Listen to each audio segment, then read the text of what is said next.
this February 22nd City Commission workshop on the city's budget. The first order of business is to receive public comment.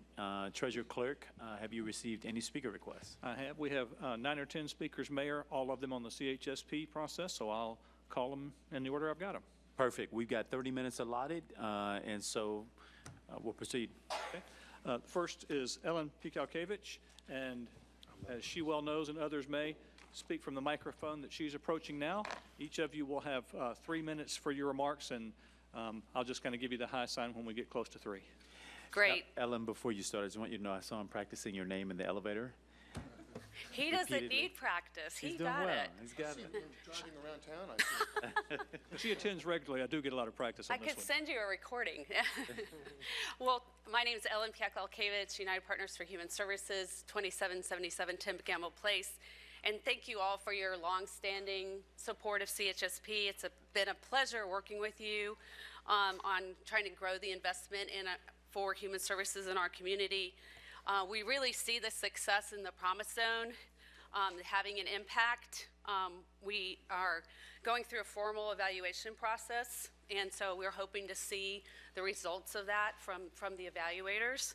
As you consider funding from CHSP in FY 17-18, we would like you to consider funding CHSP at the same level you did in 16-17. The 16-17 funding levels for CHSP included change for change dollars and some carry forward funds. So that resulted in sort of a windfall of dollars in 16-17. So we'd like you to look at maybe other sources of funding to fill that gap. I do have a lot of executive directors here to speak to you today specifically about some of those, and I'll just turn it over to them. Thank you very much. Thank you. The next speaker is Sylvia Smith and then Gary Montgomery. I may have neglected to mention we would appreciate your name and address for our records. Thank you. Good afternoon, Sylvia Smith from 1606 Chinnapaganini, Tallahassee, Florida. I'm the executive director of the Big Bend Homeless Coalition. And today I just wanted to start by thanking you. I apologize that I wasn't here on the 14th of September, which was last year when the CHSP figure was moved forward in the budgeting process for 16-17. I'm pretty sure I was working on our community's application to HUD for COC funds because it was due on the 14th, but I missed being here with you. And I wanted to start by thanking you for those dollar amount, for that commitment. Obviously, in support of UPHS's request, we come before you to urge you to hold the 17-18 funding levels at the same level that they were in 16-17. Today, I reviewed those materials from that meeting, and I wanted to just briefly update you about the Hope Community, which is the primary program that's funded by CHSP. The 15-16 year closed with 746 individuals, unique individuals, being in shelter at the Hope Community. 60% of them were children. We're now focusing on a subgroup, which is our 0 to 5 population, and over 20% of that 746 was 0 to 5. We also had a duplicated count of 1,054. And that's because Hope Community is a shelter now, and sometimes we have returns to shelter. So that's a priority, shortening family homelessness and reducing returns to shelter going forward. When literally homeless families stay with us, they're working on a housing plan, and they're achieving pretty exceptionally high rates of successful exits. It's a safe place. It's a compassionate place, but as most of you know, it's a very basic place. And we counsel people as they're considering coming into the homeless shelter at the Hope Community as to whether it's their best option. So in closing, I just want to remind you that that number, which I should point out, we had projected for 16-17, 750 unique individuals. At the end of the first quarter, we were substantially over that figure. And I didn't bring those figures with me, but we would assume like 180 per quarter of unique individuals, and it was closer to 290. So In closing, I just say that as our community works on long-term problems like affordable housing, employment, undereducation, sort of the rent-to-income ratio, keep in mind that when families choose shelter at Hope, they only do so when it's their safest option available. Thank you. Thank you. Next speaker is Gary Montgomery. He'll be followed by Darby Kerrigan Scott.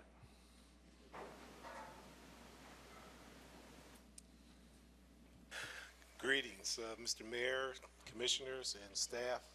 Pleasure to be here today. My name is Gary Montgomery. My work address is 1341 Cross Creek Circle, and I am here representing Livingstone's International today. I'm here to encourage you not only to keep the funding levels for the CHSP Promise Zone, but also to increase it. Because from what... Could you raise your microphone just a little bit? Thank you. And I'm a pastor. You got to be careful when we get that mic. but when we, from what we see from the Promise Zone, it is definitely an impact difference player. And I appreciate your innovation in making this happen. Right now in the Promise Zone within the Department of Juvenile Justice, there's research shows that there are higher arrest rates per capita here in the Promise Zone than in Miami. And if they're showing like there's over 292 children who are being arrested because of different issues, then what's going on with the parents? And I thank you for allowing us to focus on the parents through our Parents Engaged for Life program to help them become more actively involved with the lives of their children, but also to help them in parenting issues that they may have.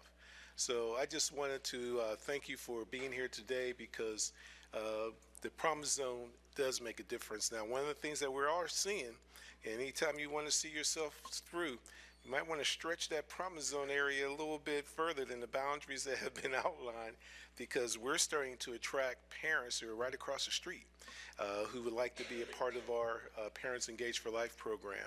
So I just want to encourage you to continue to support the initiative and increase the funding, don't decrease. Thank you. Thank you. Thank you. Okay, next is Darby Kerrigan Scott, and then we will hear from Monique Ellsworth. Good afternoon, Darby Kerrigan Scott, 2001 Trescott Drive. I'm the Executive Director of the Legal Aid Foundation, and I want to speak today both to CHSP generally and to Promise Zone in particular. We are grantees of both and very grateful for your commitment to CHSP. Again, would urge you to please continue funding at the same levels as last year for 17-18. And of course, Promise Zone as well, to keep or even increase that funding. We've made great strides so far, but we know we have a lot of work left to do. Through our program, we have served 125 unique individuals in 2016 in legal aid clinics, and through all aspects of legal representation, from brief advice to full representation of clients in various civil legal matters. And we expect those numbers to increase significantly in 2017 and beyond as we continue to get better and better at the way we deliver services and building trust and building relationships in the community, which is so critical to the effective delivery of services in the community. And the Promise Zone as well is just such a critical aspect of what we do. We all know we have poverty and concentrations in our community, and we have learned that a lot of the folks we're serving had no idea we existed, even though we've been providing legal aid in Tallahassee for 50 years. They didn't know there were any services available. We're learning that overwhelmingly through surveys we're taking in the community. So we know until we bring these services to people's doorstep, a lot of times they don't know they exist, they don't know how to access them, they don't even know they're available. So we're also learning that as we serve people, we're seeing a dramatic increase in their understanding of the services that are available and their ability to access them. About 80% of those we've surveyed have showed an increase. So that's really promising. And we also have really enjoyed the enhanced evaluation and technical assistance that's been provided through the Promise Zone. It's been tremendously valuable to us, particularly as a small organization that gets little to no assistance in that regard. Otherwise, it's been tremendously valuable. We've been able to see as we're going along what we're doing well, what we're not doing well. We can change course, we can figure things out. It's really a flexible and comprehensive process that is just provided us with a lot of value. We would love to see that even expanded to CHSP if that option is available. Thank you. Mayor, Commissioners, if you, just for a moment, what they're doing is unique. They're actually taking the lawyers and going to the doorstep and talking to people rather than lawyers coming into their office. And it is a kind of service that we haven't provided in terms of legal aid in this community before. And it's going to have, already it's having huge results in terms of basic issues, legal rights people don't know about and don't get in bad enough situations that they have to search for it. So I think our funding of this initiative is wonderful, and it is going to show great results as we go forward. Thank you. Next, Monique Ellsworth, and then the following speaker will be Sharon Tyler. Good afternoon. My name is Monique Ellsworth. I'm the Executive Director of the Kearney Center. That's 2650 Municipal Way. I'd first like to say thank you. I'm pleased to be here to stand to speak on the power of partnership and appreciate the dedication that all of you take in considering budgets and expansion of budgets. Everyone that's in this room, all the executive directors, we're furiously finishing our CHSP applications as we speak. So you're getting all of our numbers fresh off the press. In 2016, which was the first calendar year that the Kearney Center was operating, we were able to serve over 3,000 unique individuals in our community and in the Big Bend region. That was over 210,000 meals, over 110,000 lodging nights that we were able to provide. And it wasn't without the power of partnership through community partnership through the City County United Way, and through private contributions that we've had throughout the year and years past. Big plans for this year is the expansion of our Westgate property. We have 2 SROs that are being constructed out there, which will provide an additional 40 affordable housing options for our community, and the dwellings, which will be a tiny house development, providing over 130 additional tiny homes, providing additional housing for our community. The expansion of our projects are not possible without the partnership that we have through our city and county. So I stand with the other EDs and our community and with you all in hopes that we're able to work together to find ways to meet the needs of our very diverse community. Thank you so much. Sharon Tyler, and then Haley Cutler-Sieber. Good afternoon, everyone. It's good to see all y'all. Excuse me, I'm getting over the flu, but I'm not contagious anymore, I don't think. Sharon Tyler, Red Cross, 1115 Easterwood Drive. I really want to speak instead of on behalf of Red Cross, because if I were to do that, I'd be here all afternoon, and I know that y'all have other things you need to do. But I want to speak on behalf of all the agencies and really encourage you to continue to consider increasing, at the very least, not decreasing the amount of budget that you apply to the CHSP and the basic needs, because we're here for the same reasons that every one of you are sitting in here, because of the care and concern for our community and our citizens that live here in Tallahassee. And without the funding that we receive from you guys, then our programs wouldn't be able to do what we do to help our citizens. I know some of you, Mayor Gillum, worked with us during Hurricane Hermine. All of our programs are very near and dear to our own hearts, and we hope that you all have an understanding of what we do. But I really do encourage you to realize that we are your partners in helping take care of the citizens in Tallahassee, and we absolutely can't do what we do to help our community without your support. So I encourage you to, at the very least, maintain, if not not to consider increasing the CHSP funding for basic needs. Thank you. Thank you. Haley Cutler-Sieber, and then next will be Kevin Priest. Hello, Commissioners. I have to lower this mic.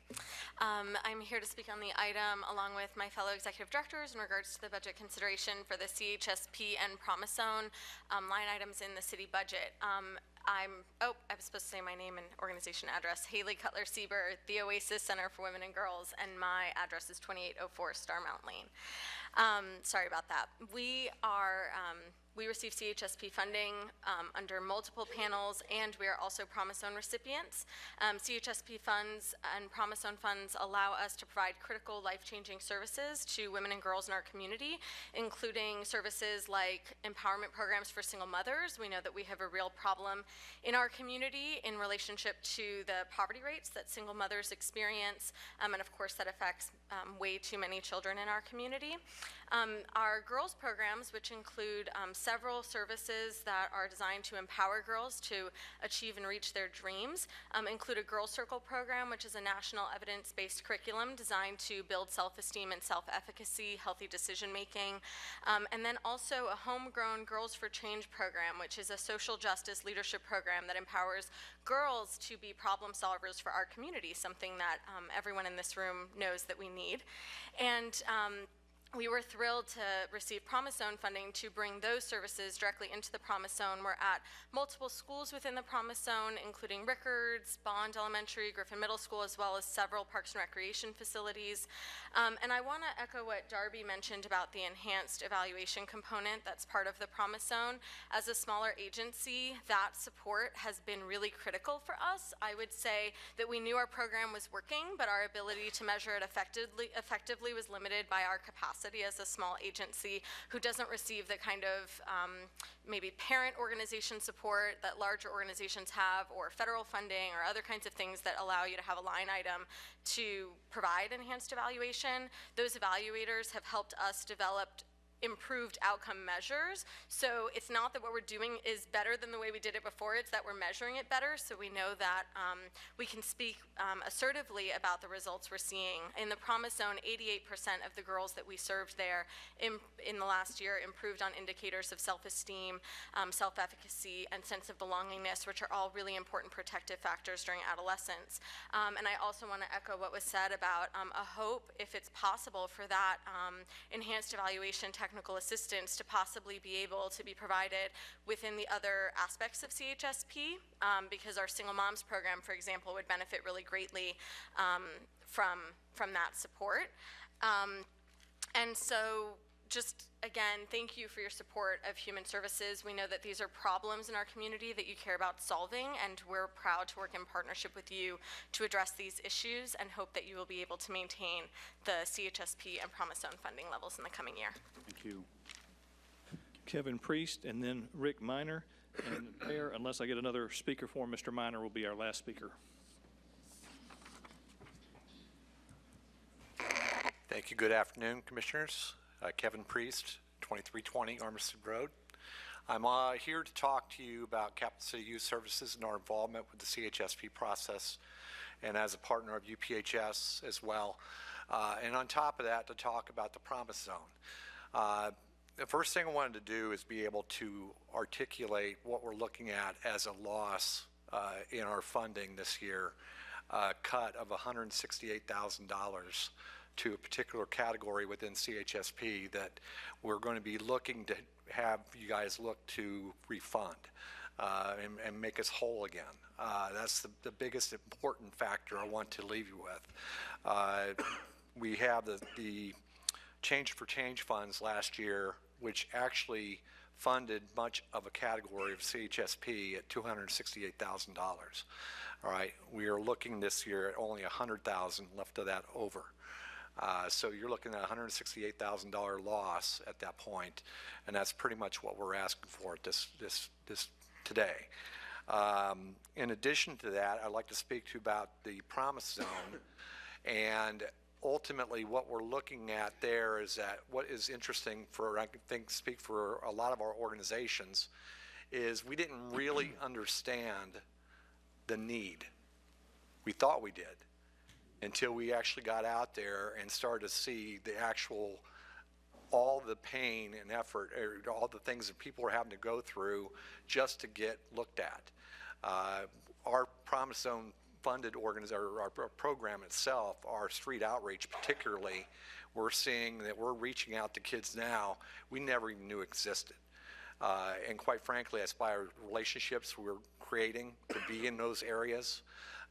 They're much overlooked, and it's very important that we continue to pay attention to that.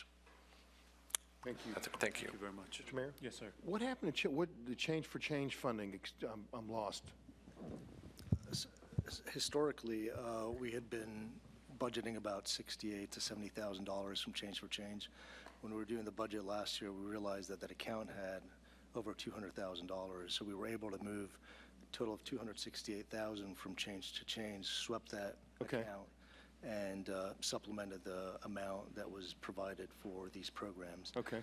As of February, as of early, and let me clarify something that's been said, because as of earlier this month, we have about $100,000 in that account. Yes. We're collecting about $10,000, so after the end of the year, we'll have probably another $70,000. $10,000 a month. Yeah, for a total of $170,000, so the shortfall is probably about $100,000 or less than that. Okay.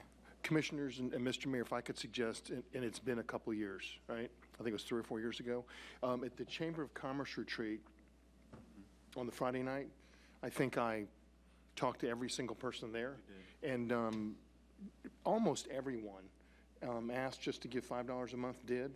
So if I could suggest maybe there's an opportunity for all of us to go, and I'm not picking on the chamber, but there are plenty of events we go to where once people hear about the program, they seem to want to do it. So perhaps we could all be briefed on that individually by Allison and really make an effort, because it's a great opportunity for us to bring funds in and for it to go to the right place. And people feel very generous about it because it's not that much on the utility bill. If you'll do that, thank you. And Rick Miner is next and is our final speaker. Good afternoon, Mr. Mayor, Commissioners, Mr. City Manager, and City staff. My name is Rick Miner. I'm the CEO of Second Harvest of the Big Bend at 4446 Entrepot Boulevard. I'd like to respectfully request that you consider increasing or at least maintaining the CHSP funding level at the same level as is currently in fiscal year 16-17. As you know, the CHSP program provides essential services to about 56,000 residents in Leon County in all forms: health care, dental care, emergency shelter for children affected by child abuse and neglect, after-school programs for at-risk youth, and food assistance. In fact, using my organization as an example, Second Harvest of the Big Bend, this year, this current fiscal year, we're providing 4 million pounds of food to people in need. That translates to 3.37 million meals to needy children, families, and seniors in the Big Bend. However, there are still about 25,000 people here in Leon County that go without, that are underserved. I'd like to talk to you about the economic benefits, the ROI of investing in the CHSP program, and I'll use Second Harvest as an example. Based on data from the U.S. Census and the 2015 American Community Survey provided by the U.S. Census, the cost of hunger in Leon County, the long-term costs, are $174 million. And those take the forms of illness, health issues, poor education outcomes, which lead to a less educated workforce, which can then lead to reduced numbers of high-paying jobs, special education costs. All those together, long-term, add up to about $174 million just because of hunger that exists in Leon County. But for every $1,000 invested in a food assistance program like that provided by Second Harvest, that gives an ROI, a return of $29,000 in savings to residents in Leon County. So the return is immense. And the Second Harvest example is just one example of the many CHSP partners that provide really essential services to this community.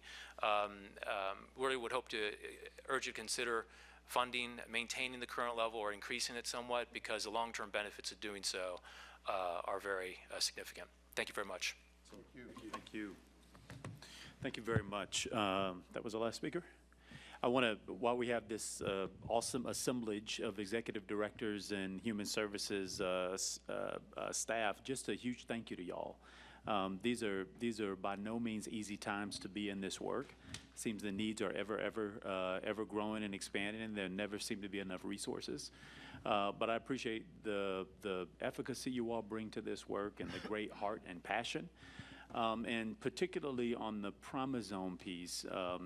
Where, you know, a different set of rigorous evaluation and partnership has been required. Thank y'all also for working with the commission and the staff and really leaning into that challenge. I'm extremely appreciative of the schools of social work at FSU, Florida A&M University, the professional staff that assist in that evaluation process. Y'all are doing work of the heart, but also work of the head, and we appreciate you being able to count and evaluate the impact that you're having. My hope is that not only will we keep our commitment there, but figure out ways that we continue to grow it in order to meet the needs of our community. So thank you all. Commissioners, we're now on to Commissioner Miller. Mayor and staff, since everyone's here and they really have us all riveted on the topic, could we spend a few minutes just talking about some of the impressions we've had from what they said? Oh, please. I know in our discussion we're going to get to the CHSP piece, so I'll allow that to wait. But as far as expanding the evaluation process, I thought that Ms. Haley said, came up and offered that suggestion. I'd like to know if that's feasible. I mean, I know your folks at FAMU are probably, diving right in, but I think that given the fact that we've had two speakers here today that have referenced that and how much it helped them, I think that we should try to think about that. The other thing that came to mind somewhere in here is a reference to the Tallahassee Cares program and going out and doing public meetings that that explain to the public or offer them information about various services. Does that include invites to all these folks? That came up with legal aid. And I think that's, I totally agree that there are a lot of services available that people don't have or aren't aware of. And since we're putting together a piece that is going to, a place where people can come to get that kind of information, it would be, I think, reasonable to ask others to come too and explain what they do for folks. That's fair. Thank you. That's fair. Commissioners, other thoughts or comments on any of that? Thank you very much. And Commissioner Miller, I just want to co-sign your point on the expanded piece, and hopefully we can talk about that as we get into that item. Commissioners, we're now on to the point of staff presentation on this item, and I'll yield the floor to the city manager. Thank you, Mr. Mayor, Commissioners.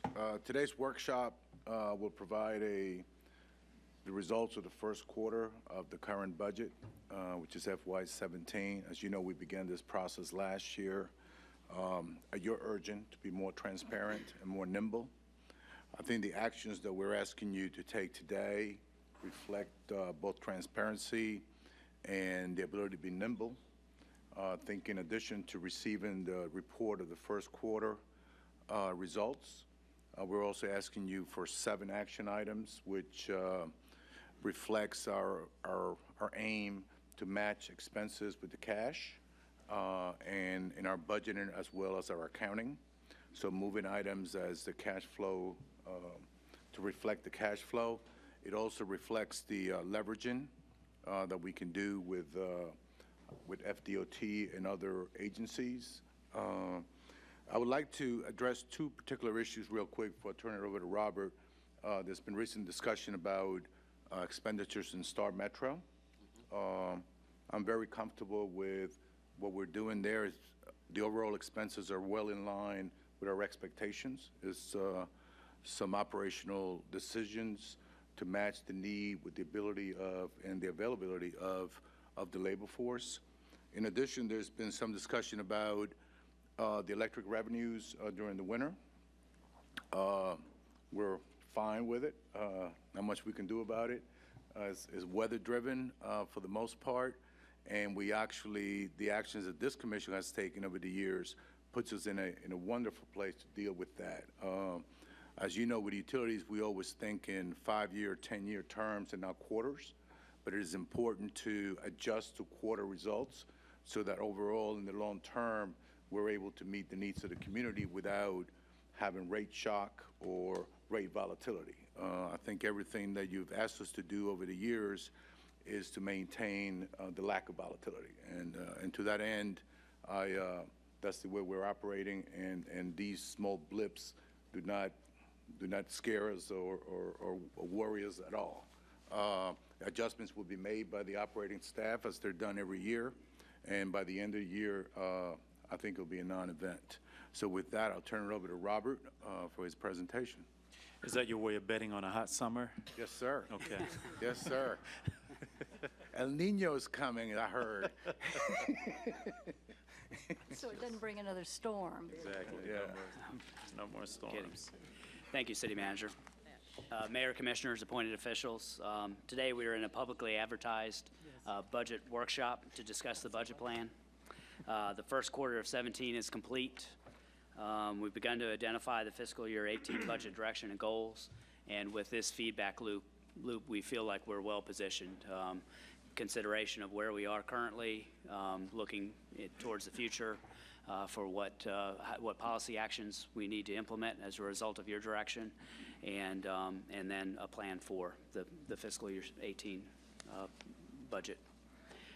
We'll walk through and talk about the 17 budget assumptions today. We want to ensure a robust budget process. We are leveraging and taking advantage of current conditions and rechecking our short-term and long-term plans. We want to be responsive to the Commission and to the public. There are 14 operating funds that are performing very well, all within the expectations.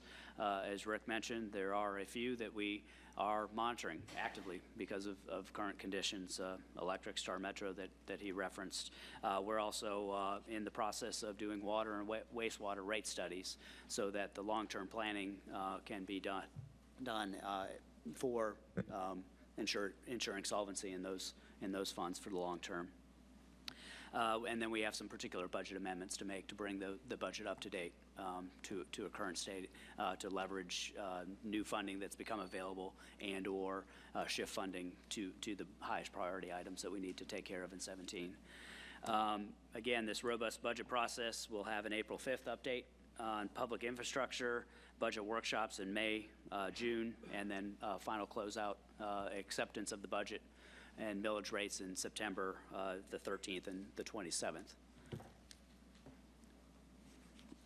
These financial metrics that we are looking at give us an early indication in the first quarter of where we are. And so, but before we get into those financial metrics, if you'll allow me to kind of revisit some history, you know, we talked about our where we were when we developed the budget.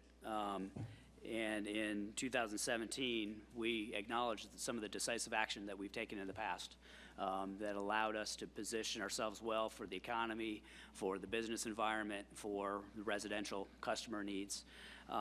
And some of those items that are still ongoing today are the fast tracking program. We've got the Good Neighbor program, the double rebate program that we've done in the past, utility rates in the bottom quartile, preserving our local water supply, reducing long-run costs in the utilities while maintaining the investment in the facilities themselves. And that also reflected a budget tightening during that period of time of $8 to $10 million a year over that term of that period of time. You know, so as we went through the budget, then we started to get feedback of what other pain points there were and what other constraints there were. And the City Commission provided direction for a $3 million reduction in property and business taxes in response to that feedback. We also recognize the need to reinvest in our public infrastructure and increased investment by $5 million in our roads and sidewalks last year. In order to remain current, last year we looked at what our municipal cost comparison was. We needed some perspective on how we impact and how we affect residential properties. We have updated that municipal cost comparison, and that's the table that you see in the agenda item. We've collated this with the overview of the 14 funds to show where we lie in respect to the other 12 entities that we compare ourselves to, the other 11 entities, one of which is us, and we feel like we're in the green zone. We're in the lower quartile or lowest third of of the entities, with a few that are in the middle and a few that are in the red zone. When we look at the survey, it takes into account up-to-date information like millage rate reduction that we put into place last year. Compare services like all of our municipal charges for our utilities, and it includes the fire services fee. And we include the fire services fee for those communities that have a fire services fee, and then the millage rate is considered for those that don't have a fire services fee in place. And when we compare those to 11 other cities, the current data shows that we're still in the one of the lowest in our comparables.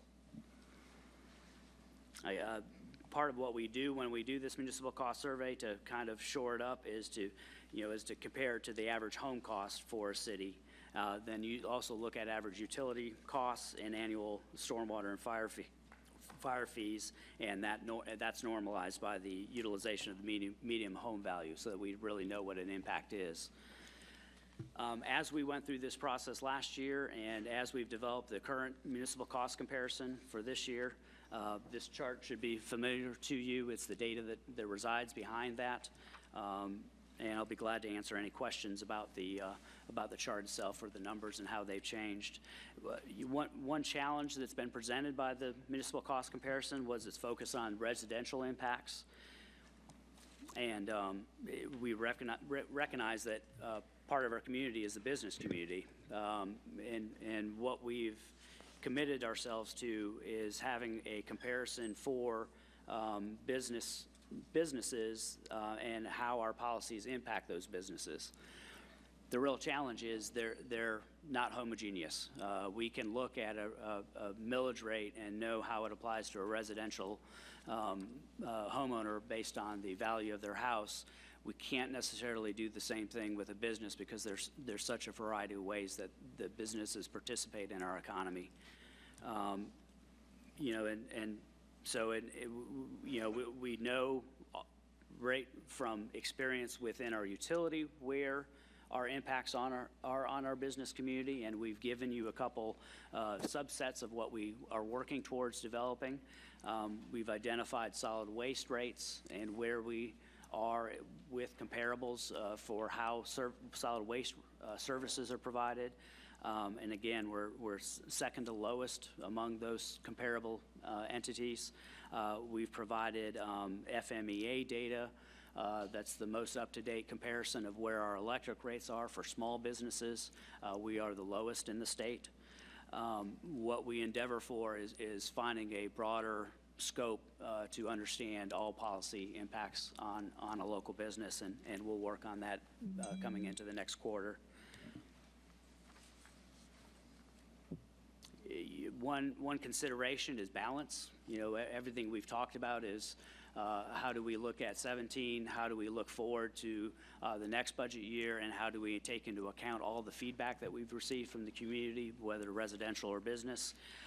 Part of the balance that we need to keep within the city itself is ensuring that we're not just the lowest cost provider, but that we're maintaining the financial health for when unexpected events happen and we need to respond to them. And that's why what we've provided in the agenda item is a perspective on the electric utility and the underground utility and some of the other metrics that they use to gauge what their investment in the utilities themselves are. So sales performance is a leading financial metric, but for the overall health of the long-term electric utility, the ability to meet debt requirements is important. And so a debt service coverage, which is the amount of money that you have to dedicate to pay off your annual debt service payment, is important. 2.5 times is what's expected. So if you have a debt payment of $5, it's expected in order to reduce the cost of bonds and to be highly rated that you would have 2.5 times that, or $13 in your account to be able to cover that cost. Liquidity is another important measure that the financial rating agencies look at. They want to know how much are you borrowing in order to maintain your system, and they want to see some investment on your behalf of cash in order to sustain the system, and then that it not all be borrowing. So again, based on the first quarter performance, our coverage ratios are transferred to RR&I for cash investment. The general fund transfer that the utilities are making, they're not expected to be impacted by what we see. We are on our regular schedule and additionally, we're on a regular schedule to provide rate study findings for water and wastewater to confirm that we've got well-established rates there also. Just curious, it may be in here, I apologize. Utility, energy cost to us, natural gas, as compared to last year, is it about the same? Is it, because I know clearly it's very similar. It could be just a little higher, but in the whole scheme of things, it's very, very similar to what we experienced last year. And we think the trending is going to be about the same because of new availability? It seems that way. You know, I would not venture to guess what the future will hold, but the market's not been volatile. Right.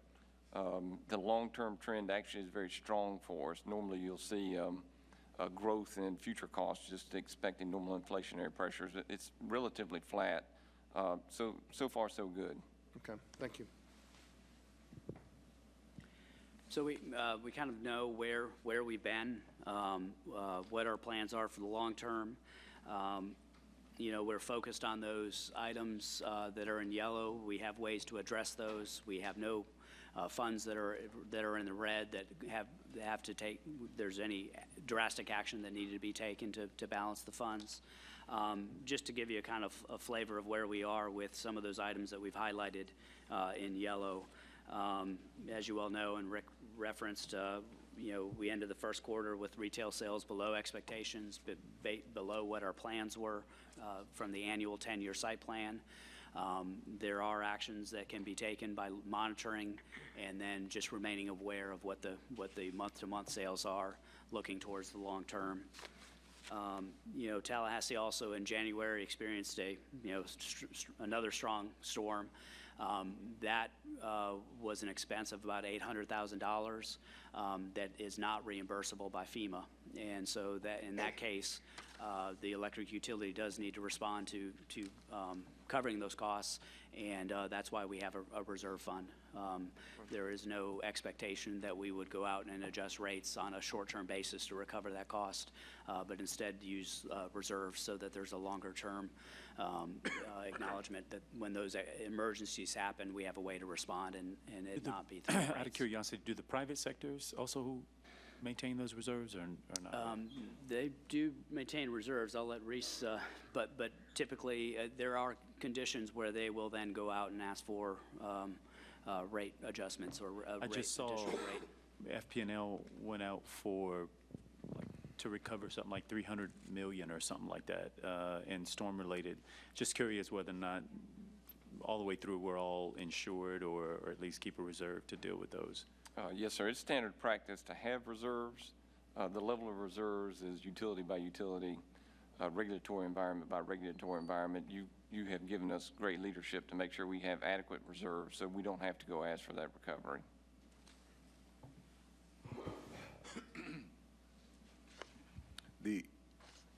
Just quickly, the IOUs have a set return embedded in the rates, and that return gets sort of swept away to the stockholder accounts. So whereas here being locally owned, that same money, you would think if this return is similar, I was a little less, gets swept into reserves. So while there are reserves for us, goes to the stockholder for dividends and whatever else, our money stays right here. So when there's a catastrophic event, the IOUs will generally go to the PSC to recover those expenses that they deem were not in their base rate. So we are more equipped to deal with these things because all our profits stay within our system.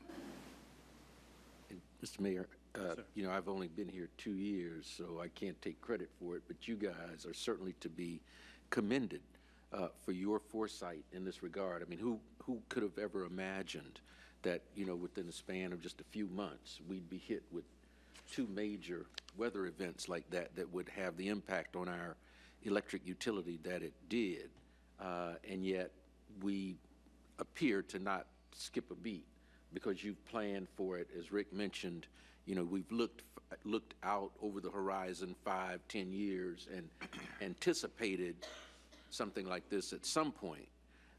And so I think this community should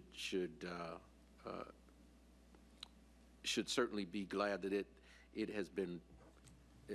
that we have been fiscally sound in that respect with respect to our electric utility. And I commend you guys for your foresight in that regard. Well, I'll commend our forebearers and also the staff who have been extremely judicious in making sure, one, that we have policies for the reestablishment of reserves once we dip into them, but also a rate stabilization fund, which we hear about every now and again, and folks wonder why it is that we have to have them. But I think it's important to point out for our citizens / customers that while other utilities in this state are reacting by increasing rates and have been approved to do so, and this publicly owned utility, those revenues are coming from profits that may have been made in previous years that is now coming to their aid rather than folks having to see an increase in their electric utility bill. Right. Yeah, and I wanted to make that point, for anyone watching this broadcast so that our community would understand how fiscally sound the city is in that respect. Thank you. Thank you. Can I make a comment? It's not just the fiscally sound aspect of it, it's the level of protection that's provided to the citizens and the ratepayers, because instead of having to go to them and say, well, we need to cover this every time there's a shortfall, there's a plan in place of management that makes sure there is a reserve to tap into on technically, literally, a rainy day. So I think that's very important that people understand they are buffered by that rate stabilization bucket. Thank you. As another critical issue that we identified for the fiscal year 17 budget plan was the staffing at the Tallahassee Police Department. As they updated you January 25th at the Public Safety Workshop, they anticipate filling all the positions for the first COPS grant before the end of the fiscal year, and then 15 additional positions are associated with the second COPS grant and are anticipated to be filled in fiscal year 18, and those are fully budgeted. I think we've discussed well the Community Human Service Partnership, and I'd be glad to entertain any other questions about that. As Rick mentioned, another item that we're monitoring and making sure we're managing is the Star Metro Fund. As Rick mentioned, we expect to finish the year balanced. The overtime account is one account out of the fund itself, and overall, while the first 3 months exceeded budget, we do expect to be able to balance the budget at the end of the year. Some of the actions that are being taken are to increasing the use of 40-hour work week employees, and then we're seeing some good results from the newspaper articles raising attention to this, to see an increase in applicants in the pool for hiring drivers, so that we can get to that level. One event that we have talked about peripherally, but I'll get into in more detail, is that we want to update you as part of the first quarter update is the Hurricane Hermine progress. We anticipate claiming $9.2 million in federal public assistance as a result of the event we went through and our response. One recent event that we've recognized is that the contractor for debris monitoring was not meeting FEMA expectations for record keeping. We have worked with FEMA, with Florida Department of Emergency Management, with the county, and put forth a plan so that we can remain compliant with FEMA record-keeping requirements. And we do expect that with an extra 10 to 20 days that that FEMA has provided to us, that we can meet that obligation. But there is a risk there from that contract experience. Something as simple as handheld devices that hadn't been tested, that were not working during the event, then required us to keep paper records, and the paper records couldn't be collated and provided to FEMA in a timely fashion. Again, Does that compromise the entirety of the request, or just that particular? No, the $9.2 million is everybody's response. About 30 to 40% of that is debris removal, and so it does put that in a we're doing everything we can to make sure that that's not put in jeopardy. And FEMA's just so that working we're with us. clear, we pay that on the front end? No, all of those payments rested upon valid invoices being paid to us, and so no payments had been made on any of the work that had been done until we got those valid invoices. And as we went through the weeks, we were working with them to see how we could get to those valid invoices. We came to an understanding that we weren't reaching that point, and so we had to bring together a team. We've moved the records off-site to a larger location. We've brought staff from DEM, from their consultant, from our consultant, to all work together on those records. And we're getting daily reports on what the progress is, so that we can keep FEMA in the loop and they can feel comfortable that months later we won't be saying we're in the same spot we were a few months ago.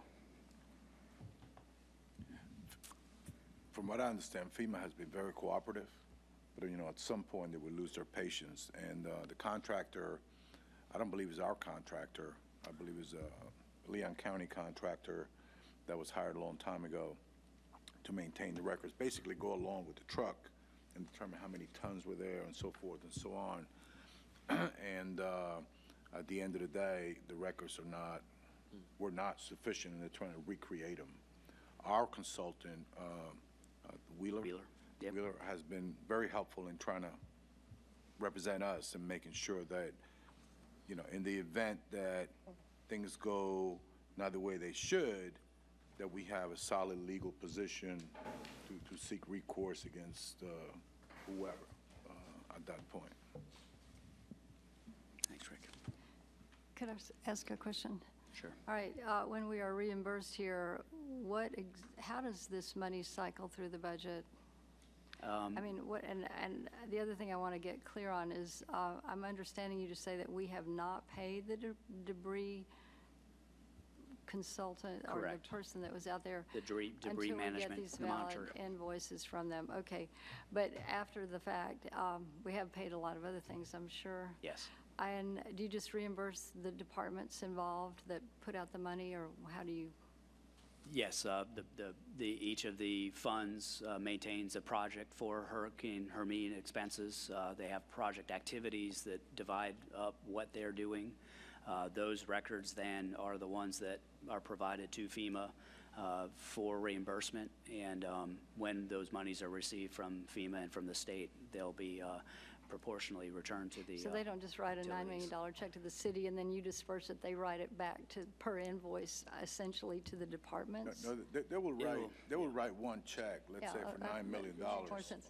But on our side, You follow up. that cash has gone out already. Let's presume the $9 million has been paid. As we pay it, there's a credit to cash, and then the debit goes to an accounts receivable.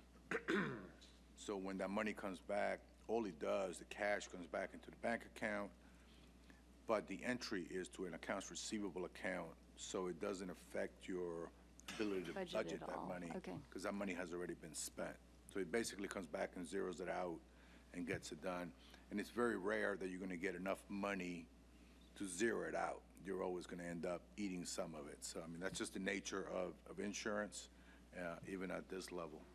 If you remember, we carried the 36-inch sewer main for 6 years, 5 years. We carried that on our books for 5 years before we got, not all of it, but most of it back through the good efforts of staff and others. Well, I was just actually thinking about that particular one. Thank you. There are 3 other opportunities within the hurricane experience to apply for grants. The most prominent one is the Hazard Mitigation Grant Program, and we now know the amount of that. That's $628,000. There's a local mitigation committee that has been working quarterly for years, developing what our priorities are to mitigate storms. And they have a priority list that includes the city, the county, outside entities like the Red Cross, TCC, FAMU, FSU. And those participants are now prioritizing those mitigation plan projects and plan to bring those back to the respective commissions for approval before they're submitted for the grant application. The other 2 opportunities are the Community Development Block Grant and the FEMA Pre-Disaster Mitigation Grant Program.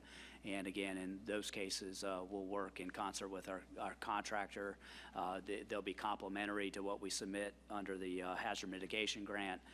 Anything that's not funded under there, we have the opportunity to apply in these two other arenas. They are somewhat more competitive. The dollars are bigger, but the pond that we're fishing in is the state and the nation in both cases. But we'll bring those any grant applications back to the commission for consideration. So concurrently with the fiscal year 17 budget process, the update on the first quarter, we're monitoring and reporting on that progress, but we're also then coordinating an effort to begin the fiscal year 18 budget process. And we've got a few principles that we're working towards in developing that budget as we get more information to understand what direction we will have for fiscal year 18. So as part of that transparent budget process, we've got a 5-year capital improvement plan. It's a continuous improvement plan of evaluating what the current progress on projects is, what the status is of those master projects that you've approved, so that we can be more flexible and responsive to projects that are moving forward. Ones that have obstacles, then we address those obstacles, but we don't hold the money up and not use it for other purposes. And that master project process has enabled us to be able to put money to quick use, and then the master plans that each of the utilities has and the general government have then direct what the future needs are for the systems that we're looking at.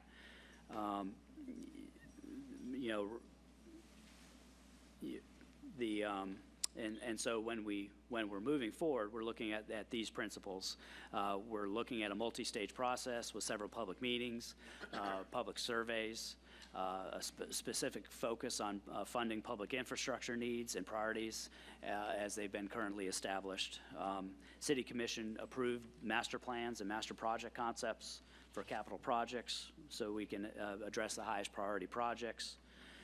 And then in fiscal year 17, we identified public infrastructure investments as a high priority area of focus, and the adopted 5-year plan reflected this emphasis on streets and sidewalk projects, and the funding plan for fiscal year 18 will maintain that same focus.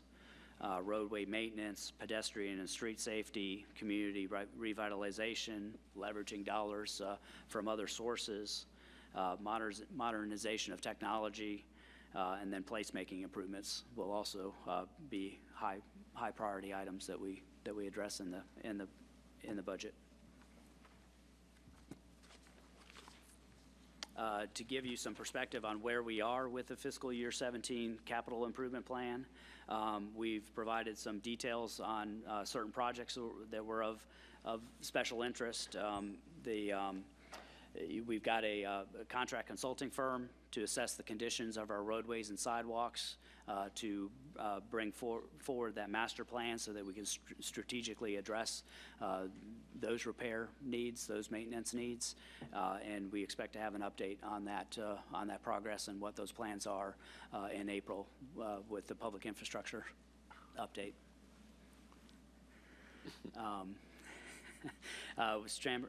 You notice this Shamrock Street sidewalk Phase 1 construction is substantially complete. We've got Putnam Drive sidewalk design work underway, and then Polk Drive sidewalk design is expected to be complete in late summer. And the amounts that we have budgeted for each of those projects are also noted.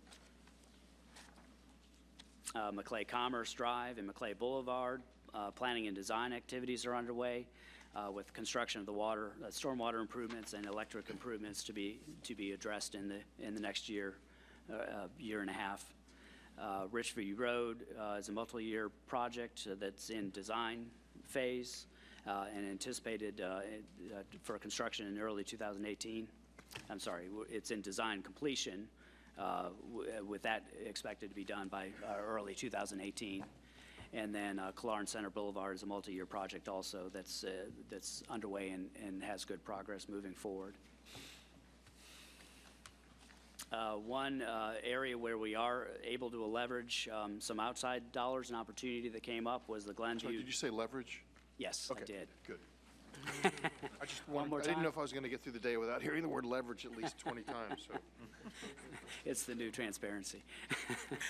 There's another good one.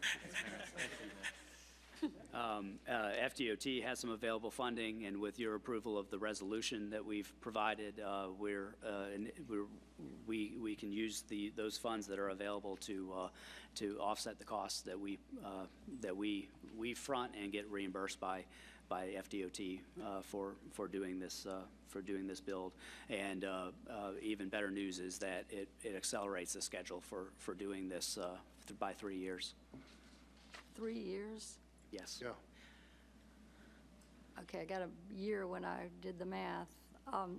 They were going to start building in construction in 2020 or 2021, and we're now going to start construction in 2020. No. No, 20, maybe later this year. So we're just going to go out there and just build it. Don't you have to go through right-of-way acquisition and all that, like everybody else does? Okay, so the survey work is being done now. We cannot start design until July of this year. Right. That's when the FDOT money becomes available for the design project. So until you do the design, you can't make those comments about right-of-way. So there's opportunities to work with the residents along that corridor to have a project that kind of fits into the area. So there may be temporary construction easements, things like that will be needed, but you will not know that until the design is completed. I understand that. I just was, so when do you, we're planning on starting construction on the sidewalk in? As soon as the design is complete, we can move to construction. And right-of-way, right? If right-of-way is needed. So that, but that may be the end of this year, next year. Absolutely. So you really do think it's going to accelerate it by 3 years? Well, kudos to you. I'm very excited. Okay, thank you. Thank you, Wayne. And we will bring back, once the resolution is approved today, we will bring back the local agency plan agreement for consideration and approval.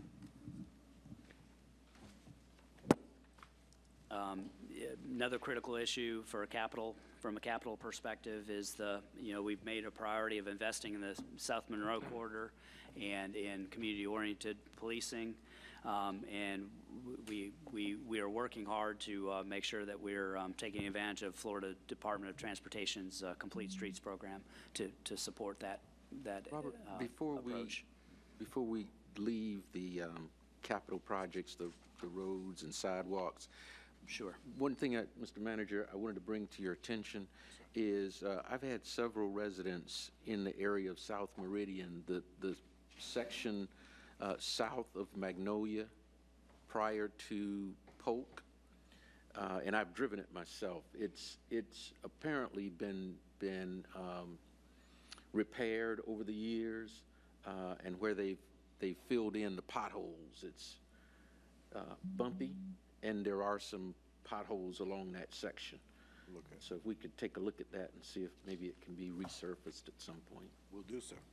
Okay, thank you. Thank you, Robert. I'm sorry I No. interrupted you. Great comment, thank you.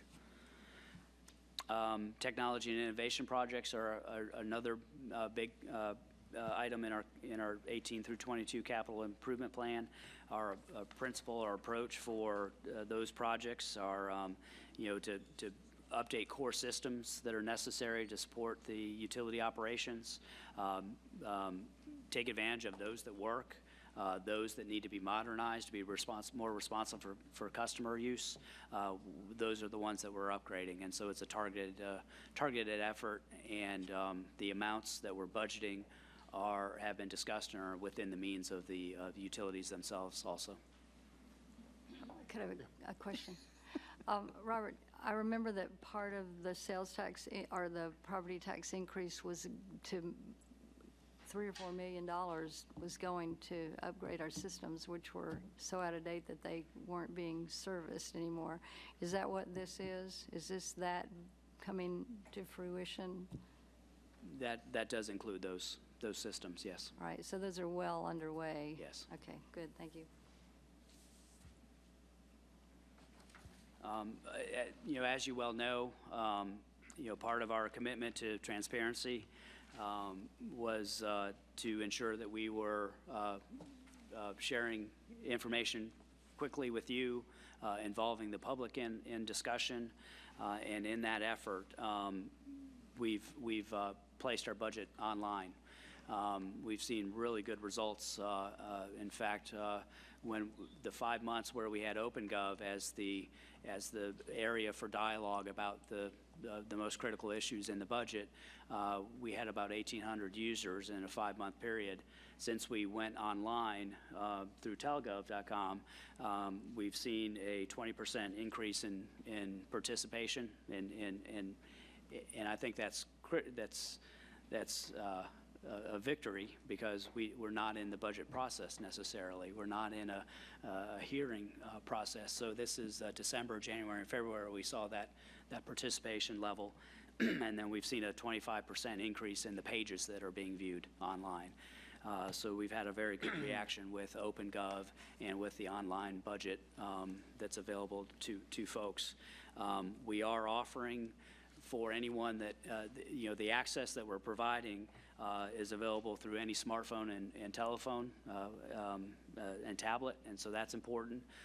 Makes any device useful and able to be to view the budget. And then anyone who's not in that technology, we will work with them directly to walk through, to explain what's there, and then find ways and means to get them that information. And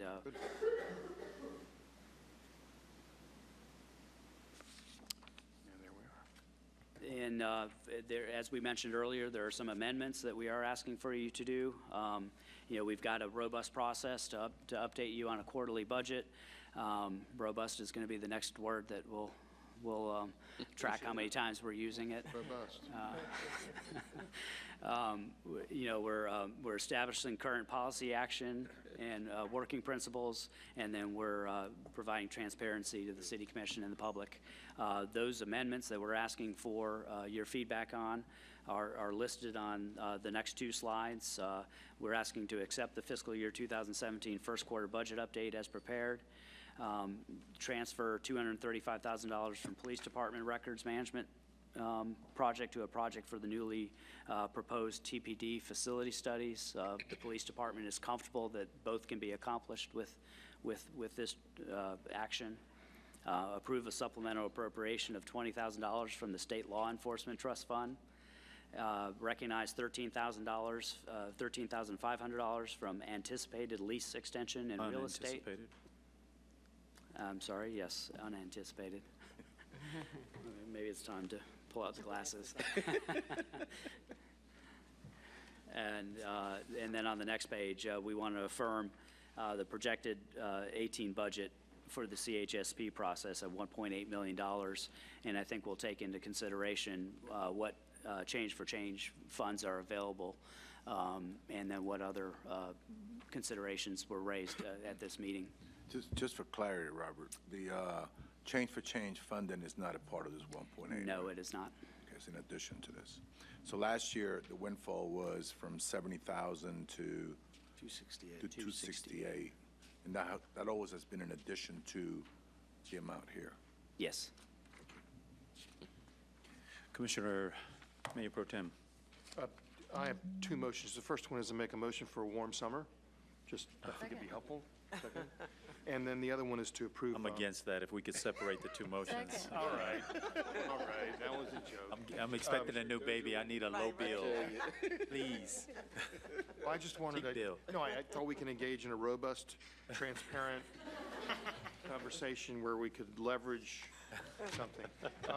I move acceptance of amendments 1 through 8 as suggested by staff. Second. There's a motion and a second. I would conversation. like to recommend that we also figure out a way to help bridge the difference on the change for change if possible. Love to hear more back about that. I'd also like to hear more back from staff around what what it might cost. Obviously, this would be I think the 18-19, because we're entering of CHSP, we're entering the 17-18. Yes. So potentially for the 17-18 process, to understand what the cost implications would be of evaluation spread over the whole of the entirety of CHSP recipients rather than just the Promise Zone applicants. I know that will require a conversation with our university partners. I know there's some costs associated with it. I just don't know how much. Okay. Commissioners, are there any other questions or items that folks want to point out before we take up this motion? Sir. Just to point out to the public that this is the very beginning of our process. So, this is a great start. I love the transparency, and this is the beginning of our process, and so there'll be a lot of nips and tucks between now and the final adoption, but I think we're off to a great start. Thank you, Commissioner. With that, Commissioner Ziffer. Yeah, I wanted to echo that and thank staff. Over the years, from time to time, we've had conversations about when we start this process and how much we have out there. It's February. We are so far ahead of this, and to be able to have this information out here now to not only talk about our first quarter that ended, but also what we're going to be looking at in the future. I appreciate the time that staff's put into that, Mr. City Manager, your leadership in this. It's just wonderful to be in this position and look forward to more reports like this, so thank you. Here, Commissioner Richardson. Are we at a point, or maybe we're too far out, but let me ask the question. Are we at a point now, Robert, where we can anticipate or project what our revenue will be? Increase in revenue for the next fiscal year based on increases in property values? We will know when the preliminary tax rolls are submitted to us in May. And that's when we'll know for the property taxes. We're looking at sales tax revenues. We're looking at state revenue sharing numbers. Knowing where we are now from the first quarter, it's a little too early to be able to make any conjecture about the coming year, but there's, yeah, we'll continue to do that as we go into the second quarter and have some better ideas of where we'll be for fiscal year 18. Yeah, I was going to say, Commissioner, we don't know what's happening over here. We don't know what's happening in Washington. We talk about, $1 trillion in infrastructure improvement. And we talk about tax cuts. Well, that money's got to come from somewhere. And unfortunately, up to this point, it looks like it's going to come from cities, the money that passes down. So we need to be watchful of that because whatever we've been getting, the formula is going to change. And I'm not sure what that means, but all of us need to be more mindful of that because my guess is we have some rocky roads ahead, and that's going to be something we'll have to deal with. Do we know, Commissioner, if there are any unfunded mandates that are being proposed at this point? I don't necessarily think it's unfunded mandates as I think the human services dollars that we've been getting over the years are going to be a little bit more difficult to get. I think the pass-throughs from the state to us are going to be harder. I don't know what that's going to look like, but when you just start on a national level, when you're talking about that kind of infrastructure spending and tax cuts, where does the money come from? Comes from somewhere else. Fair point. Right. Commissioner. I was going to actually make a comment related to that because you usually include a revenue pie. And given the fact that our revenue comes from such a diverse array of places, with the property taxes just being 25%, that related to, then we've got the utility piece, but then that leaves literally half the budget that comes from elsewhere, where we have virtually no control over it. And I think you all did a good job of listing all the questions that are remaining, not only at the state level, but at the federal level. And I hope that by the time we have our next workshop, which is going to be on April 5th, and certainly by June, we'll know, I'm sure, a lot more answers to those questions as the governments all settle down. And but I am really concerned about that. I'm very concerned that we are able to keep our CHSP amount intact. And so let's just go forward slowly, I guess, is really what I'm thinking that you're advising us to do, correct? Yeah, staff has reached out for grants, as we indicated in the agenda item, and the early indications are there's no expected cutbacks in 17. 18 looks like, in order to enact any policy changes, again, we may be safe, but we'll know more in June. But there are quite a few unintended consequences of some of the actions that are going to happen with healthcare, with infrastructure, with tax breaks. And we'll continue to put feelers out there, talk to our contacts, and share that information as quickly as we can so we can make decisions. Well, I think it's going to be more important than ever that you have, that everyone is very watchful of any opportunity, like your mitigation, storm mitigation type money that's come available. If they do pass some sort of infrastructure funding at the federal level, these things, we're going to have to get really creative about going after every dollar that we can find in order to make up for those shortfalls that I'm sure are going to come in that 50%. So, and that is all completely out of our hands. Sure. There are other, I saw Dustin leave. Mr. Mayor, if we could, the session is due to start the week after next. And there are some bills moving through committees now, particularly out of the House, that would be fairly restrictive on our ability to maneuver when it comes to property taxes and other forms of potential income or revenue for the city. If we could have a presentation by our lobbyists sometime near the beginning of session, so that we could at least be brought up to date on where those are, and also how we as commissioners might be able to influence that. Absolutely. And make calls, because some of the things I'm hearing are pretty concerning. Well, he was just walking out to speak to our lobbyists because H.R. 17 just passed out of committee, which is the bill you're referring to that restricts all local governments from any regulation unless expressly permitted, made possible by the legislature, which is everything from environmental regs to local taxation, sign regulation, you name it, is all included in H.R. 17. If I could add, I'm going to give if I can remember it. If you, somebody came to you, if this passes, and I'm not sure if there's a Senate companion bill at this point, but if this were to pass and you were to get a call from a constituent saying that they had heard that a wrecker service was going to be opening a nightclub next to their home, that was also going to be a shooting range in the residential neighborhood, there's nothing we could do. Secondarily, in 2020... I mean, what if I like that? Yeah, I know. Not to mention, the other part to that is, as the bill stands now, all of our existing law ordinances would sunset in 2020. That's just part of what's coming out.